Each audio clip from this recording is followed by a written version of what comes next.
श्री सद्गुरुनाथ महाराज की जय। श्री कृष्ण गोविंद हरि मुरारी हे नाथ नारायण वासुदेव। ओम नमो गुरुभ्यो गुरुपादुकाभ्यो नमः परेभ्य परपादुकाभ्य आचार्य सिद्धेश्वर पादुकाभ्यो नमो नमः श्री गुरुपादुकाभ्य। अहंकार अहंकार्य युक्ता श्रृंगार गुणार्थ महाविभूत्या ओंकार मर्म प्रतिपादिनीभ्यां नमो नमः श्री गुरुपादुकाभ्यां। होत्राग्निहोत्राग्निहवेश्यहोत्र होमादि सर्वाकृतिभाषमानं यत् ब्रह्म तद्बोधवितरणाभ्यां नमो नमः श्री गुरुपादुकाभ्यां। कामादि सर्वप्रजगारुणाभ्यां विवेकवैराग्यनिधिप्रदाभ्यां बोधप्रदाभ्यां मृतमोक्षदाभ्यां नमो नमः श्री गुरुपादुकाभ्याम्। अनंत संसार समुद्र तारा नौकायिताभ्यां स्थिरभक्तिदाभ्यां जड़ाब्धि संशोषण वाडवाभ्यां नमो नमः श्री गुरुपादुकाभ्यां। नमो नमः श्री गुरुपादुकाभ्यां। श्री सद्गुरुनाथ महाराज की जय। श्री कृष्ण भगवान की जय। सियावर रामचंद्र की जय। जयकारा से रमणियावल सच्चे दरबार की जय। तत्व चिंतामणि आज श्रवण करेंगे कर्म का रहस्य। कर्म का रहस्य। एक सज्जन का प्रश्न है कि जब यह बात निश्चित है कि हम अपने ही कर्मों का फल भोगते हैं, हमारे कर्मों के अनुसार ही हमारी अच्छी या खराब बुद्धि होती है, तब हम यह किस लिए कहते हैं कि मनुष्य कुछ नहीं कर सकता, जो कुछ करता है वह ईश्वर ही करता है। ईश्वर तो हमारे कर्मों के फल को न कम कर सकता है और न ज्यादा, तब फिर हम ईश्वर का भजन ही क्यों करें? ऐसा प्रश्नकर्ता का यह प्रश्न है। इसमें कोई संदेह नहीं कि मनुष्य अपने कर्मों का ही फल भोगता है। कहते हैं जैसे श्रीमद् भगवद गीता में कि कर्मण्येवाधिकारस्तु मा फलेषु कदाचन, कि मनुष्य अपने कर्मों का ही फल भोगता है और उसकी बुद्धि भी प्रायः कर्मानुसार होती है। यह भी ठीक है कि कर्मों के अनुसार बने हुए स्वभाव के अनुकूल ईश्वरीय प्रेरणा से ही मनुष्य किसी भी क्रिया के करने में समर्थ होता है। ईश्वरीय सत्ता, शक्ति, चेतना, स्फूर्ति और प्रेरणा के अभाव में क्रिया असंभव है। इस न्याय से सब कुछ ईश्वर ही करता है या ईश्वर ही कराता है। यह भी युक्त सिद्धांत है कि ईश्वर कर्तुम तथा कर्तुम समर्थ होने पर भी कर्मों के फल को न्यूनाधिक नहीं करता। इतना सब होते हुए भी ईश्वर के भजन की बड़ी आवश्यकता है। इस विषय का विवेचन करने से पहले कर्म क्या है, उसका भोग किस तरह होता है, कर्म फल भोग में मनुष्य स्वतंत्र है या परतंत्र आदि विषयों पर कुछ विचार करना आवश्यक है। शास्त्रकारों ने कर्म 3 प्रकार के बतलाए हैं। प्रथम कर्म है संचित करना कर्म, दूसरा कर्म है प्रारब्ध कर्म और तीसरा है क्रियामाण कर्म। अब इन पर अलग अलग विचार करेंगे। संचित कर्म क्या है? संचित कहते हैं कि अनेक जन्मों से लेकर अब तक के संग्रहित कर्मों को मन वाणी शरीर से मनुष्य जो कुछ कर्म करता है वह जब तक क्रिया रूप में रहता है तब तक वह क्रियामाण है और पूरा होते ही तत्काल संचित बन जाता है। जैसे एक किसान चीरकाल से खेती करता है और खेती में जो अनाज उत्पन्न होता है उसे वह एक कोठे में जमा करता रहता है। इस प्रकार बहुत से वर्षों का विविध प्रकार का अनाज उसके कोठे में काठ गोदाम में भरा है। खेती पकते ही नया अनाज उस काठ कोठे में फिर आ जाता है। इसमें खेती करना कर्म है और अनाज से भरा हुआ कोठा उसका संचित है। ऐसे ही कर्म करना क्रियमाण है और उसके पूरा होते ही हृदय रूप वृत्त भंडार में जमा हो जाना संचित है। मनुष्य की इस अपार संचित कर्म राशि से पुण्य पाप के बड़े ढेर में कुछ कुछ अंश लेकर जो शरीर बनता है उनसे उन भोग से ही नाश होने वाले कर्मों के अंश का नाम प्रारब्ध होता है। श्रीमन्नारायण नारायण नारायण, श्रीमन्नारायण नारायण नारायण, श्रीमन्नारायण नारायण नारायण, श्रीमन्नारायण नारायण नारायण, श्रीमन्नारायण नारायण नारायण, श्रीमन्नारायण नारायण नारायण।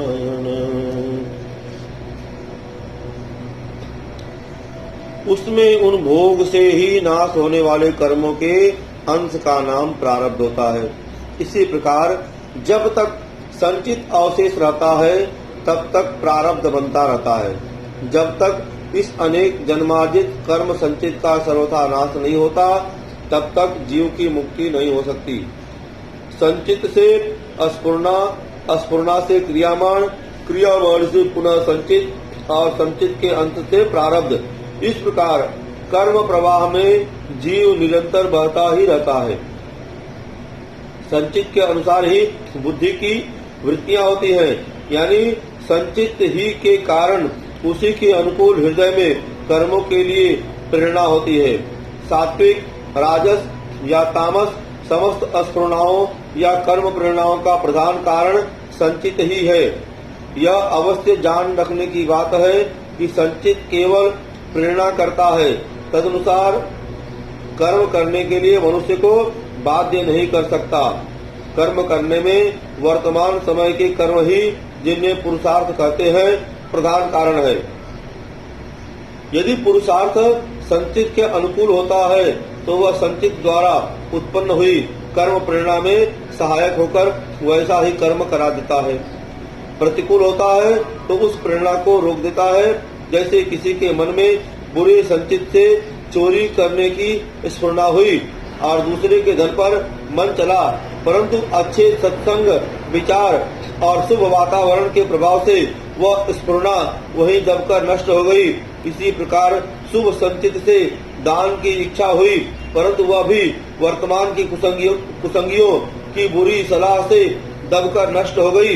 मतलब यह कि कर्म होने में वर्तमान पुरुषार्थ ही प्रधान कारण है। इस समय के शुभ संग और शुभ विचार जनित कर्मों के नवीन शुभ संचित बनकर पुराने संचित को दबा देते हैं, जिससे पुराने संचित के अनुसार स्फुरना बहुत कम होने लगती है। किसान के कोठे में वर्षों का अनाज भरा है। अब की बार किसान ने नई खेती का अनाज उसमें और भर दिया। अब यदि उसे अनाज निकालना होगा तो सबसे पहले वही निकालेगा जो नया होगा, क्योंकि वही सबसे आगे है। इसी प्रकार संचित के विशाल ढेर में से सबसे पहले उसी के अनुसार मन में स्फुरना होगी। जो संचित नए से नए कर्म का होगा उनमें मनुष्य के बहुत विचार भरे हैं, परंतु उसे अधिक स्मृति और उन्हीं विचारों की होती है जिनमें वह अपना समय वर्तमान में विशेष लगा रहा है। एक आदमी साधु से भी है, परंतु कुसंगवश वह नाटक देखने लगा।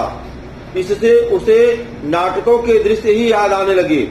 जिस तरह की स्फुरना मनुष्य के मन में होती है, यदि पुरुषार्थ उसके प्रतिकूल नहीं होता तो प्रायः उसी के अनुसार वह कर्म करता है।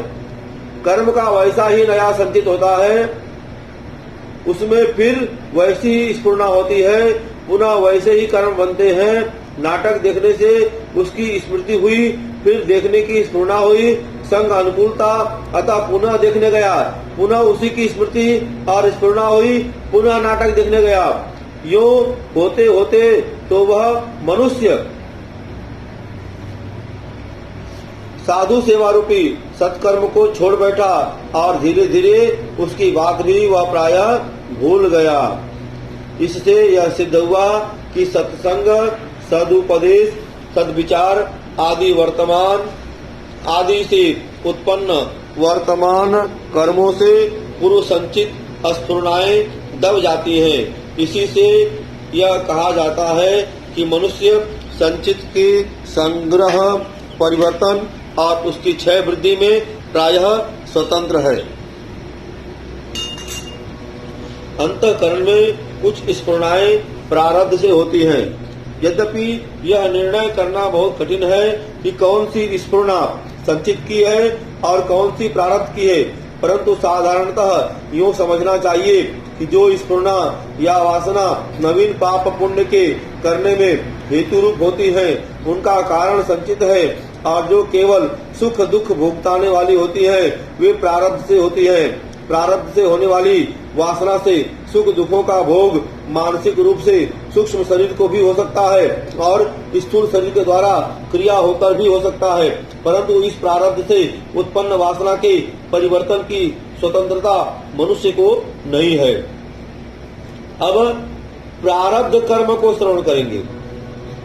यह ऊपर कहा जा चुका है कि पाप पुण्य संचित के कुछ अंशों से एक जन्म के लिए भोग भुगताने के उद्देश्य से प्रारब्ध बनता है, और यह भोग दो प्रकार से भोगा जाता है, मानसिक वासना से और स्थूल शरीर की क्रिया से। स्वप्न आदि में या अन्य समय जो तरह तरह की वृत्ति तरंगे चित्त में उठती हैं, उनसे जो सुख दुख का भोग होता है वह मानसिक है। एक व्यापारी ने अनाज खरीदा, मन में आया कि अब की बार इस अनाज में इतना नफा हो गया तो जमीन खरीदकर मकान बनवाऊंगा। नफे के कई कारणों की कल्पना भी हो गई, मन आनंद से भर गया। दूसरे ही क्षण मन में आया कि यदि कहीं भाव मंदा हो गया, घाटा लगा, तो महाजन की रकम भरने के लिए घर द्वार बेचने की नौबत आ जाएगी। मन में चिंता हुई, चेहरा उतर गया। चित्त में इस तरह की सुख दुख उत्पन्न करने वाली विविध तरंगे क्षण क्षण में उठा करती है। ऊपर का सारा साज सामान ठीक है, दुख का कोई कारण नजर नहीं आता, परंतु मानसिक चिंता से मनुष्य बहुधा दुखी देखे जाते हैं। लोगों को उनके चेहरे उतरे हुए देखकर आश्चर्य होता है। इसी प्रकार सब प्रकार के बाह्य अभावों में दुख के अनेक कारण उपस्थित होने पर भी मानसिक प्रसन्नता से समय समय पर मनुष्य सुखी होते हैं। जैसे पुत्र की मृत्यु पर रोते हुए मनुष्य के मुख पर भी चित्त वृत्ति के बदल जाने से क्षण भर के लिए हंसी की रेखा देखी जाती है। यह भी प्रारब्ध का मानसिक भोग है। प्रारब्ध भोग का दूसरा प्रकार सुख दुख रूप इष्ट अनिष्ट पदार्थों का प्राप्त होना है। सुख दुख रूप प्रारब्ध का भोग तीन प्रकार से होता है, जिनको अनिच्छा, परीक्षा और स्वेच्छा प्रारब्ध कहते हैं। अनिच्छा राह चलते हुए मनुष्य पर किसी मकान की दीवार पर टूटकर गिर पड़ना, बिजली पड़ जाना, वृक्ष टूट पड़ना, घर में बैठे हुए पर छत टूट पड़ना, हाथ से अकस्मात बंदूक छूटकर गोली लग जाना आदि दुख रूप, और राह चलते हुए को रत्न मिल जाना, खेत जोतते को जमीन से धन मिलना आदि सुख रूप भोग, जिनके प्राप्त करने की न मन में इच्छा की थी और न किसी दूसरे की ही ऐसी इच्छा थी। इस प्रकार से अनायास दया योग से आपसे आप सुख और दुख आदि रूप भोगों का प्राप्त होना, यह अनिच्छा प्रारब्ध है। परीक्षा सोए हुए मनुष्य पर चोर डाकुओं का आक्रमण होना, जानबूझकर किसी के द्वारा दुख दिया जाना आदि दुख रूप, और कुमार्ग में जाते हुए को सत्पुरुष का रोक कर बचा देना, कुपथ्य करते हुए रोगी को हाथ पकड़कर वैद्य या मित्र द्वारा रोका जाना, बिना ही इच्छा के दूसरे के द्वारा धन मिल जाना आदि सुख रूप भोग जो दूसरों की इच्छा से प्राप्त होते हैं उनका नाम पर इच्छा प्रारब्ध है। इसमें एक बात बहुत समझने की है कि एक मनुष्य को किसी ने चोट पहुंचाई या किसी मनुष्य ने किसी के घर में चोरी की, इससे उस मनुष्य को चोट लगना या उसके घर में चोरी होना तो उसके प्रारब्ध का भोग है। परंतु जिसने आघात पहुंचाया और चोरी की उसने अवश्य ही नवीन कर्म किया है, जिसका फल उसे आगे भोगना पड़ेगा, क्योंकि किसी भी कर्म के भोग का हेतु पहले से निश्चित नहीं होता। यदि हेतु निश्चित हो जाए और यह विधान कर दिया जाए कि अमुक पुरुष अमुक के घर में चोरी करेगा, अमुक को चोट पहुंचाएगा, तो फिर ऐसे लोग निर्दोष ठहरते हैं, क्योंकि वे तो ईश्वरीय विधान के वश होकर चोरी डकैती आदि करते हैं।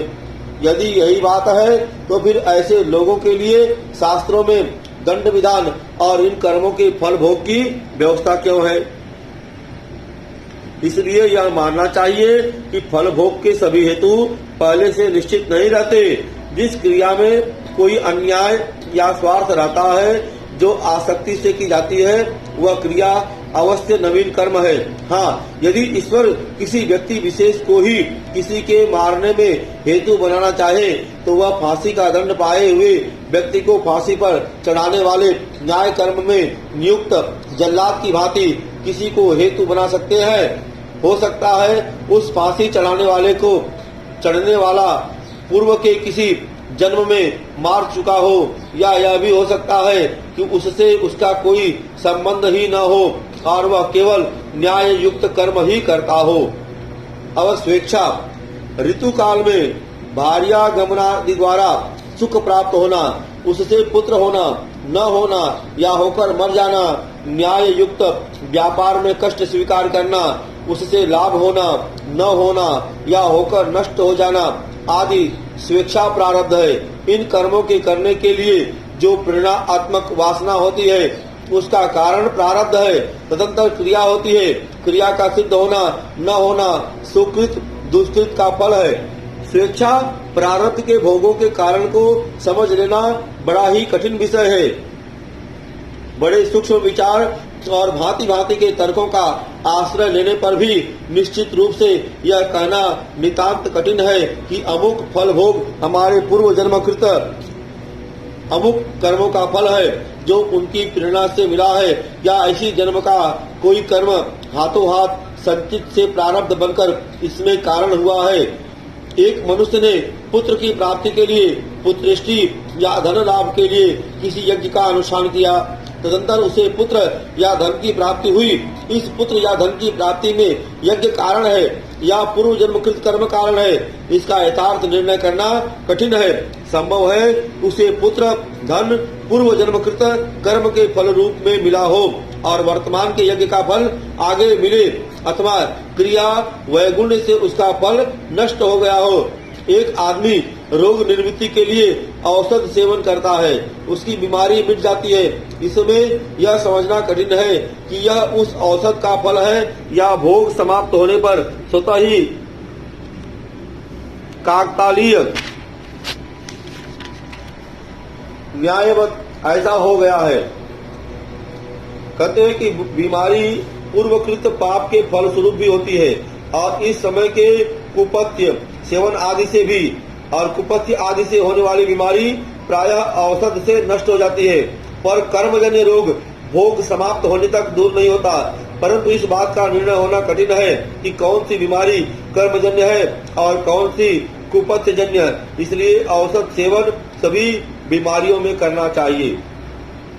तथापि यह अवश्य समझ लेना चाहिए कि जो कुछ भी हो है सब स्वेच्छाकृत कर्मों के प्रारब्ध का फल। कर्मों का फल अभी हो या आगे हो यह कोई नियत बात नहीं, सर्वथा ईश्वर अधीन है। इसमें जीव की पूर्ण परतंत्रता है। इस जीवन में पाप करने वाले लोग धन पुत्र मनादि से दुखी देखे जाते हैं। यद्यपि उनमें कितनों को मानसिक दुख बहुत भारी हो सकता है जिसका हमें पता नहीं, और पुण्य करने वाले मनुष्य सांसारिक पदार्थों के अभाव से दुखी देखे जाते हैं। उनमें भी कितने ही मानसिक सुखी होते हैं। जिससे पाप पुण्य के फल में लोगों को संदेह होता है, वह यह समझना रखना चाहिए कि उनके वर्तमान बुरे भले कर्मों का फल आगे मिलने वाला है। अभी पूर्व जन्मकृत कर्मों का अच्छा बुरा फल प्राप्त हो रहा है। कहा जाता है कि जो कर्म अधिक बलवान होता है उसका फल तुरंत होता है और जो साधारण है उसका विलंब से होता है, परंतु यह नियम भी सब जगह लागू पड़ता नहीं देखा जाता। अतएव यहाँ यही कहना पड़ता है कि त्रिकालदर्शी जगत के अनंता परमात्मा के सिवाय तर्क युक्तियों के बल पर मनुष्य स्वेच्छा प्रारब्ध का निर्णय नहीं कर सकता। कर्म और फल का संयमन करने वाले योगी ईश्वर कृपा से अपनी योग शक्ति के द्वारा कुछ जान सकते हैं, यह संभव हो सकता है। अब क्रियमाण, अपनी इच्छा से जो बुरे भले नवीन कर्म किए जाते हैं उन्हें क्रियमाण कहते हैं और क्रियमाण कर्मों में प्रधान हेतु संचित है और कहीं कहीं अपना या पराया प्रारब्ध भी हेतु बन जाता है। क्रियमाण कर्म में मनुष्य ईश्वर के नियमों से बंधा होने पर भी क्रिया संपन्न करने में प्रायः स्वतंत्र है। नियमों का पालन करना न करना उसके अधिकार में है, इसी से उसे फल भोग के लिए भी बाध्य होना पड़ता है। यदि कोई यह कहे कि हमारे द्वारा जो अच्छे बुरे कर्म हो रहे हैं सो सब ईश्वर इच्छा या प्रारब्ध से होते हैं, तो उसका ऐसा कहना भ्रमात्मक है। पुण्य पाप कराने में ईश्वर या प्रारब्ध को हेतु मानने से प्रधानतः चार दोष आते हैं, जो निर्विकार, निरपेक्ष, समदर्शी, दयालु, न्यायकारी और उदासीन ईश्वर के लिए सर्वथा अनुपयुक्त है। जब ईश्वर या प्रारब्ध ही बुरे भले कर्म कराते हैं तब विधि निषेध बतलाने वाले शास्त्रों की क्या आवश्यकता है कि सत्यम पदम धर्माचरः मातृ देवो भव, पितृ देवो भव, आचार्य देवो भव और सुराम न पिबेत परदारात्र भी गच्छेत आदि विधि निषेधमय वाक्यों का उल्लंघन कर मनमाना यथेच्छाचार करने वाले पाप परायण व्यक्ति या अनायास कह सकते हैं कि हम तो प्रारब्ध के नियंता ईश्वर की प्रेरणा से ही ऐसा कर रहे हैं। अतएव ईश्वर पर शास्त्र हनन का दोष आता है। जब ईश्वर ही सब प्रकार के कर्म करवाता है तब उन कर्मों का फल सुख दुख हमें क्यों होना चाहिए। जो ईश्वर कर्म करता है उसे ही फल भोग का दायित्व भी स्वीकार करना चाहिए। ऐसा न करके वह ईश्वर अपना दोष दूसरों पर डालने के लिए दोषी ठहराता है। ईश्वर के न्यायकारी और दयालु होने में दोष आता है, क्योंकि कोई भी न्यायकर्ता पाप के दंड विधान में पुनः पाप करने की व्यवस्था नहीं दे सकता। यदि पाप करने की व्यवस्था कर दी तो फिर पापियों के लिए दंड की व्यवस्था करना अन्याय सिद्ध होता है। फिर यदि ईश्वर ही पाप कराता है, पाप में हेतु बनता है और फिर दंड देता है, तब तो अन्यायी होने के साथ ही निर्दयी भी बनता है। ईश्वर ही जब पापी के लिए पुनः पाप करने का विधान करता है तब जीव के कभी पापों से मुक्त होने का तो कोई उपाय ही नहीं रह जाता। पाप का फल पाप और उसका फल पुनः पाप, इस तरह जीव पाप में ही प्रवृत्त रहने के लिए बाध्य होता है, जिससे एक तो अनावस्था दोष और दूसरे ईश्वर जीवों को पाप बंधन में रखना चाहता है। यह दोष आता है। अतः यह मानना उचित नहीं कि ईश्वर पाप पुण्य कराते हैं। पाप कर्म के लिए तो ईश्वर की कभी प्रेरणा ही नहीं होती। पुण्य के लिए, सत्कर्मों के लिए ईश्वर का आदेश है, परंतु उसका पालन करना न करना या विपरीत करना हमारे अधिकार में है। सरकारी अफसर कानून के अनुसार चलता हुआ प्रजा रक्षण का अधिकारी है, परंतु अधिकारारूढ़ होकर उसका सदुपयोग या दुरुपयोग करना उसके अधिकार में है। यद्यपि वह कानून से बंधा है तथा कानून तोड़ने पर दंड का पात्र भी होता है, वही हालत कर्म करने से मनुष्य के अधिकार की है। इस विषय का विशेष विवेचन मनुष्य कर्म करने में स्वतंत्र है या परतंत्र शीर्षक लेख में किया गया है। इसे आप पिछले भाग में श्रवण कर चुके हैं। कहते हैं कि ईश्वर सामान्य रूप से सन्मार्ग का नित्य प्रेरक होने के कारण जीव के कल्याण में सहायक होता है। पाप कर्मों में होने में प्रधान हेतु निरंतर विषय चिंतन है।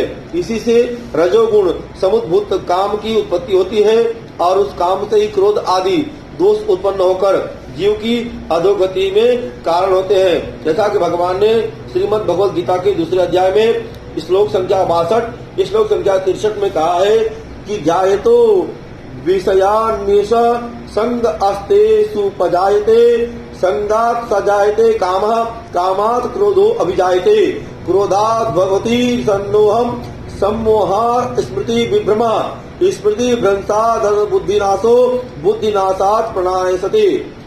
विषयों को चिंतन करने वाले पुरुष ही उन विषयों में आसक्ति हो जाती है और आसक्ति से उन विषयों की कामना उत्पन्न होती है और कामना में विघ्न पड़ने से क्रोध उत्पन्न होता है और क्रोध से अविवेक अर्थात मूढ़ भाव उत्पन्न होता है।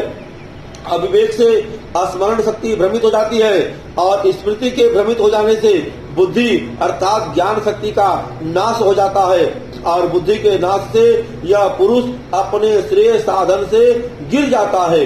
इससे यह सिद्ध होता है कि पाप कर्मों के होने में विषय चिंतन जनित राग आसक्ति प्रधान कारण है, ईश्वर या प्रारब्ध नहीं। चिंतन या स्फुरण क्रियमाण के नवीन कर्म के नवीन संचित के अनुसार पहले होता है।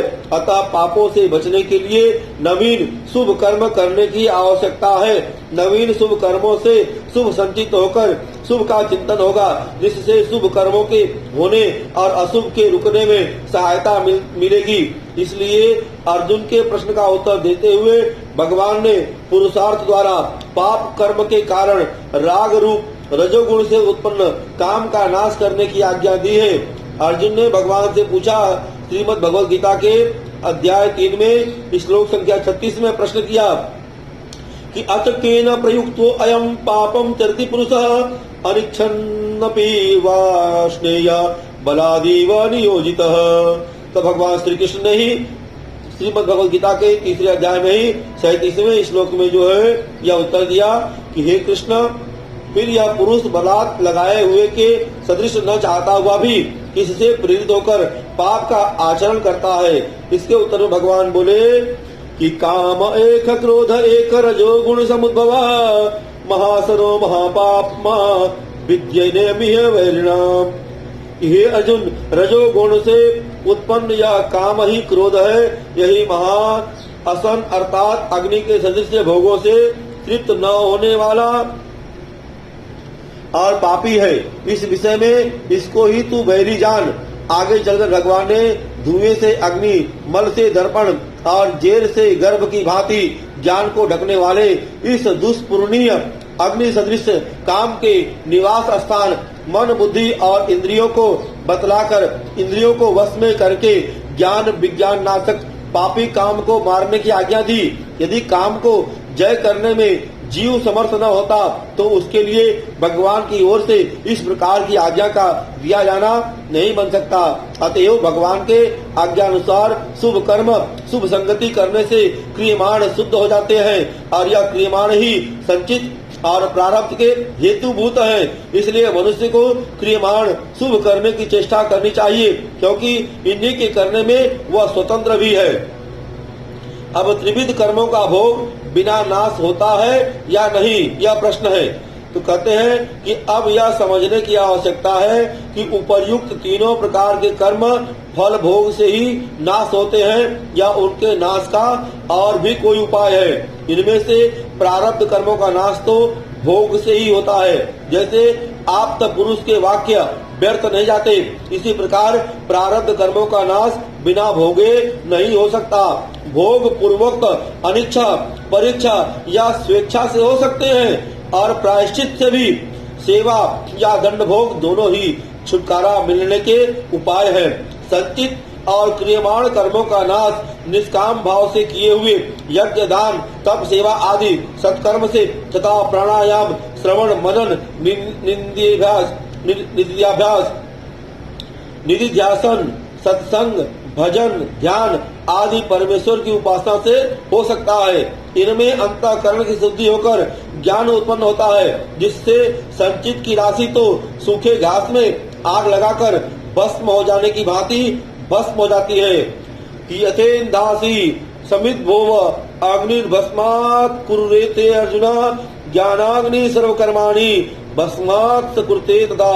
श्रीमद् भगवद गीता के 4 अध्याय में श्लोक संख्या 37। और कोई स्वार्थ न रहने के कारण किसी भी सांसारिक पदार्थ की कामना एवं कर्म करने में आसक्ति तथा अहम बुद्धि न रह जाने से सकाम नवीन कर्म बन नहीं सकते। उत्तम कर्मों से छुटकारा मिलना तो बहुत ही सहज है। वे तो भगवत के अर्पण कर देने मात्र से ही छूट जाते हैं। जैसे एक मनुष्य ने दूसरे को कुछ रुपए कर्ज दे रखे हैं और उसे उससे रुपए लेने हैं, इस लेने की भावना से तो वह हृदय के त्याग से छूट सकता है। रुपए छोड़ दिए इस त्याग से ही वह छूट जाता है, परंतु जिसे रुपए देने हैं वह इस तरह कहने से नहीं छूटता। इसी प्रकार जिन पापों का दंड हमें भोगना है उनसे छुटकारा हम नहीं भोगना चाहते, यह कहने से नहीं होता। उनके लिए या तो भोग भोगना पड़ता है या निष्काम कर्म और निष्काम उपासना आदि करने पड़ते हैं। किए हुए पापों का और सकाम पुण्य कर्मों का परस्पर हवाला नहीं पड़ता, एक दूसरे के बदले में कटते नहीं है, दोनों का फल अलग अलग भोगना पड़ता है। और रामलाल के श्यामलाल में रुपए पावने हैं तो श्यामलाल ने रुपए नहीं दिए, इसलिए एक दिन गुस्से में आकर रामलाल ने श्यामलाल पर 2 जूड़े जमा दिए, 2 जूते जमा दिए। तो श्यामलाल ने अदालत में फरियाद की। उस पर रामलाल ने कहा कि मेरे 1000 रुपए श्यामलाल में लेने हैं, मैंने इसको 2 जूते जरूर मारे हैं, इस अपराध के बदले के दाम काट कर बाकी रुपए मुझे दिला दीजिए। और यह सुनकर मजिस्ट्रेट हंस पड़ा। उसने कहा कि तुम्हारा दीवानी मुकदमा अलग होगा, तुम्हारे रुपए न आवे तो तुम इस पर दीवानी कोर्ट में श्री नारायण श्रीमन नारायण नारायण नारायण श्रीमन नारायण नारायण नारायण श्रीमन नारायण नारायण नारायण श्रीमन नारायण नारायण नारायण श्रीमन नारायण नारायण नारायण नारायण। इस अपराध के बदले दाम काटकर बाकी रुपए मुझे दिलवा दिए जाएं। यह सुनकर मजिस्ट्रेट जो है हंस पड़ा जो है और उसने कहा तुम्हारा दीवानी मुकदमा अलग होगा, तुम्हारे रुपए न आवे तो तुम इस पर दीवानी कोर्ट में मालिश करके जेल भिजवा सकते हो, परंतु यहाँ तो जूते मारने के लिए तुम्हें दंड भोगना पड़ेगा। बस इसी प्रकार पाप पुण्य का फल अलग अलग मिलता है। सकाम पुण्य से पाप का और पाप से सकाम पुण्य का हवाला नहीं पड़ता। कर्म का फल कौन देता है? कुछ लोग मानते हैं कि शुभाशुभ कर्मों का फल कर्मानुसार आप ही मिल जाता है, इसमें न तो कोई नियामक ईश्वर है और न ईश्वर की आवश्यकता ही है, परंतु ऐसा मानना भूल है। इस मान्यता से बहुत ही बाधाएं आती हैं तथा यह युक्ति संगत भी नहीं है। शुभाशुभ कर्मों का विभाग कर तदनुसार फल की व्यवस्था करने वाले नियामक के अभाव में कर्म का भोग होना ही संभव नहीं है, क्योंकि कर्म तो जड़ होने के कारण नियामक हो नहीं सकते और वे तो केवल हेतु मात्र हैं। और पाप कर्म करने वाला पुरुष स्वयं पापों का फल दुख भोगना चाहता नहीं, और यह बात निर्विवाद और लोक प्रसिद्ध है। किसी मनुष्य ने चोरी की या डाका डाला और वह चोरी डकैती नामक कर्म तो जड़ता के कारण उसके लिए कैद की व्यवस्था कर नहीं सकते और वह करता स्वयं चाहता नहीं, इसलिए कोई शासक या राजा उसके दंड की व्यवस्था करता है। इसी प्रकार कर्मों के नियमन विभाग तथा व्यवस्था के लिए किसी नियामक या व्यवस्थापक ईश्वर की आवश्यकता है। इससे कोई यह न समझे कि राजा और ईश्वर की समानता है। राजा सर्वांतर्यामी और सर्वदा निरपेक्ष स्वभाव वाला तथा स्वार्थहीन निर्भ्रांत न होने कारण प्रमाद, पक्षपात, अनभिज्ञता या स्वार्थवश अनुचित व्यवस्था भी कर सकता है, परंतु परमात्मा सर्वदर्शी, सर्वा अंतर्यामी, सुहृद, निरपेक्ष, दयालु और न्यायकारी होने कारण उससे कोई भूल नहीं हो सकती। राजा स्वार्थवश न्याय करता है, ईश्वर दया के कारण जीव के उपकार के लिए न्याय करता है। यदि यह कहा जाए कि जब ईश्वर को कोई स्वार्थ नहीं है तब वह इस झगड़े में क्यों पड़ता है, इसका उत्तर यह है कि ईश्वर के लिए यह कोई झगड़ा नहीं है। जैसे सूर्य पुरुष पक्षपात रहित होकर दूसरे के झगड़े निपटा देता है, पर मान बढ़ाई प्रतिष्ठा कुछ नहीं चाहता, इससे उसका महत्व संसार में प्रसिद्ध है। इसी प्रकार ईश्वर सारे संसार का उनके हित के लिए निस्वार्थ रूप से अपनी सुहृदता के कारण ही न्याय करता है। ईश्वर नियामक न होने से तो कर्म का भोग ही नहीं हो सकता। इसमें एक युक्ति और विचारणीय है। एक मनुष्य ने ऐसे पाप किए जिससे उसे कुत्ते की योनि मिलनी चाहिए, और उसके कर्म तो जड़ होने से उसे उस योनि में पहुंचा नहीं सकते, क्योंकि विवेक युक्त पुरुष की सहायता के बिना रथ, मोटर आदि जड़ सवारियां अपने आप यात्री को उसके गंतव्य स्थान पर नहीं पहुंचा सकती, और वह स्वयं पाप भोगने के लिए जाना नहीं चाहता। यदि जाना चाहे तब भी नहीं जा सकता, क्योंकि उसमें ऐसी शक्ति नहीं है। जब हम लोग सावधान अवस्था में भी सर्वथा अपरिचित स्थान में नहीं जा सकते, तब बिना विवेक के योनि परिवर्तन करना तो असंभव है।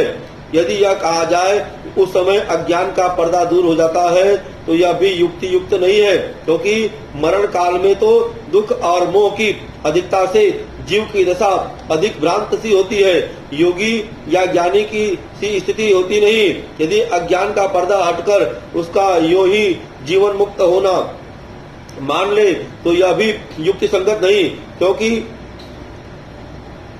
भोग, प्रायश्चित या उपासना आदि के बिना पापों का नाश होकर एकाएक किसी को जीवन मुक्त हो जाना अयुक्त है।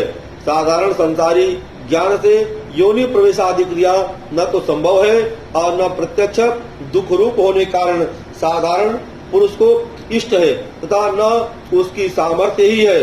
अतएव यह सिद्ध होता है कि कर्मानुसार फल भोग कराने के लिए सृष्टि के स्वामी नियंत्रणकर्ता की आवश्यकता है, और वह नियंत्रणकर्ता ईश्वर अवश्य है। अब ईश्वर भजन की आवश्यकता क्यों है? मान लिया जाए कि शुभाशुभ कर्मानुसार फल अवश्य ही ईश्वर देता है और वह कम ज्यादा भी नहीं कर सकता, फिर उसके भजन की क्या आवश्यकता है? इसी प्रश्न पर अब विचार करना है।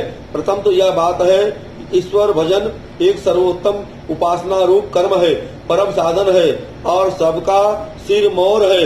इसके करने से इसी के अनुसार बुद्धि में स्फुरणाएं होती हैं, और इस तरह की स्फुरणा से बारंबार ईश्वर भजन स्मरण होने लगता है, जिससे अंतःकरण शुद्ध होकर ज्ञान का परम दिव्य प्रकाश चमक उठता है और ज्ञानाग्नि से संचित कर्म राशि दग्ध होकर पुनर्जन्म के कारण को नष्ट कर डालती है।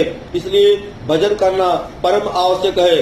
दूसरे यह समझकर भी भजन अवश्य करना चाहिए कि यही हमारे जीवन का परम कर्तव्य है। माता पिता की सेवा मनुष्य अपना कर्तव्य समझकर करते हैं, फिर जो माता पिता की परम पिता है, जो माता पिता का भी परम पिता है, जो परम सूर्य है, जिसने हमें सब तरह की सुविधाएं दी है, जो निरंतर हम पर अकारण ही कृपा रखता है, जिस कल्याण में ईश्वर से हम नित्य कल्याण का आदेश पाते हैं, जो हमारे जीवन की ज्योति है, अंधे की लकड़ी है, डूबते हुए का सहारा है और पथ भ्रष्ट नाविक का एकमात्र ध्रुव तारा है, उसका स्मरण करना तो हमारा प्रथम और अंतिम कर्तव्य ही है। ईश्वर का स्मरण न करना बड़ी कृतज्ञता है। हम जब माता पिता गुरु के उपकार का भी बदला नहीं चुका सकते, तब परम सूर्य ईश्वर के उपकारों का बदला तो कैसे चुकाया जा सकता है? ऐसी हालत में उसे भूल जाना भारी कृतज्ञता नीचाति नीच कार्य है। ईश्वर सब कुछ कर सकता है, कर्तुम अकर्तुम मनता अकर्तुम समर्थ है, परंतु वह करता नहीं। अपने नियमों की आप रक्षा करता है और हमें पापों की क्षमा और पुण्यों का फल पाने के लिए उसके भजन का उपयोग ही क्यों करना चाहिए? पाप तो उनके भजन के प्रताप से अपने आप ही नष्ट हो जाते हैं। जैसे सूर्य के उदयाभास मात्र से अंधकार नष्ट हो जाता है कि जब ही नाम मन में धरियो भयो पाप को नाश, जैसे चिन्ह आग की परी पुराने घास। परंतु भगवान का भजन करने वाले को यह भावना नहीं रखनी चाहिए कि इस भजन से पाप नाश हो जाएगा। भगवान के रहस्य को समझने वाला भक्त अपराध क्षमा कराने के लिए भी उसके भजन का उपयोग नहीं करता। जिस ईश्वर भजन से माया रूप संसार स्वमेव नष्ट हो जाता है। क्या इस रहस्य को जानने वाला पुरुष कभी तुच्छ सांसारिक दुखों की निवृत्ति के लिए भजन का उपयोग कर सकता है? यदि करता है तो वह बड़ी भूल करता है। राजा को मित्र पाकर उससे 10 रुपए की नालिश से छुटकारा पाने की प्रार्थना करने के समान अत्यंत हीन कार्य है। इसलिए भजन को किसी भी सांसारिक कार्य में नहीं बरतना चाहिए, परंतु कर्तव्य समझकर ईश्वर भजन सदा सर्वदा करते ही रहना चाहिए, क्योंकि भजन के आदि मध्य और अंत में केवल कल्याण ही कल्याण भरा है। बोलो श्री कृष्ण भगवान की जय, श्री सद्गुरुनाथ महाराज की जय, बोलो सच्चे दरबार की जय।